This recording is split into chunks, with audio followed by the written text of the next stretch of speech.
జగన్ పాలనా సంస్కరణల్ని తప్పుగా చిత్రీకరించేటటువంటి ప్రయత్నంలో, అదేదో దోపిడీ అని చిత్రీకరించే ప్రయత్నంలో ఇప్పుడు నిజంగా జనానికి మేలు చేస్తున్నారా, చెడు చేస్తున్నారా ఆలోచించుకోవాలి. ఒకటి సార్టెక్స్ రైస్కి సంబంధించి అది కేంద్ర ప్రభుత్వం పోషకాహారపు వ్యవహారాలకు సంబంధించి ఇచ్చినటువంటి ఆదేశం. అది దాన్ని ఆచరిస్తే దాన్ని ఇప్పుడు తీసేయాలి అన్నటువంటి ఆలోచన కరెక్టా కాదా? ఎందుకంటే షాపులకు వెళ్ళి కొనుక్కుంటున్నారు, ధనికుడు కొనుక్కుంటున్నాడు, పేదవాడు అది తినడానికి నచ్చకపోవచ్చు, రుచించకపోవచ్చు. కాబట్టి వాళ్ళు వేరే అమ్ముకుంటే అది వేరే వాళ్ళ దగ్గరికి వెళ్తుంది అనేటటువంటి కోణంలో అది తీసేయిచ్చా. ఇప్పుడు బియ్యం ఉంది, అందరూ తింటున్నారా? 80% మంది తింటలేదు, అట్లానే తీసేయట్లేదే. మరి సార్టెక్స్ బియ్యం తీసేయాలనుకోవడం ఏంటి? కావాల్సినోడే తీసుకుంటాడు, కంపల్సరీగా తీసుకోమని రూల్ ఏం లేదు కదా. ఇది నెంబర్ 1. నెంబర్ 2 వచ్చేటప్పటికి ఏదైతే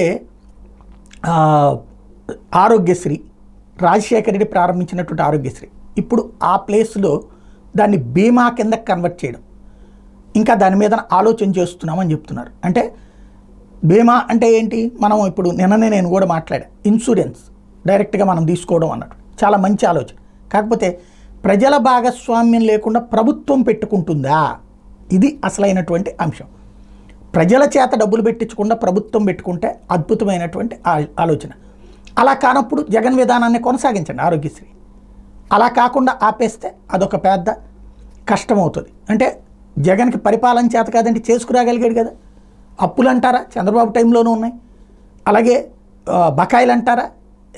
ఎలక్షన్స్ అయిపోయాక చంద్రబాబు టైంలో అయిపోయినాయి, జగన్ తీర్చుకురావాల్సి వచ్చింది. కాబట్టి విధానం తెలుసు కదా, చేసి చూపించాడు కదా. ఇప్పుడు అది ఆపేయడం అన్నటువంటిది కరెక్ట్ అవుతుందా? ఇంకోటి, వాలంటీర్ విధానం తీసేశారు. వాలంటీర్ల బదులు అంతా సక్రమంగా జరిపోయింది. అంతా సక్రమంగా జరిగింది. ఇదివరకు ఇంటికెళ్ళి ఇవ్వడము, ఇప్పుడు రమ్మని కేకేసి ఇవ్వడం, సచివాలయాలకు పిలిచి ఇవ్వడం, రాజకీయ పార్టీలు అక్కడ ఇచ్చినప్పుడు బిచ్చంలాగానే కనబడుతుంది. అది ఏదో 10 మంది మధ్యలో నుంచుని ఇచ్చి ఫోటోలు తీయడం. ఇంతకుముందు అట్లా లేదే. అప్పుడు ఆత్మగౌరవంతో ఉంది, తీసుకుంటాం. ఇప్పుడు తేడా, ప్లస్ దాని పేరుతో కొంతమందికి తీసేయాలనుకోండి. ఇవన్నీ సక్రమమైనటువంటిదేనా?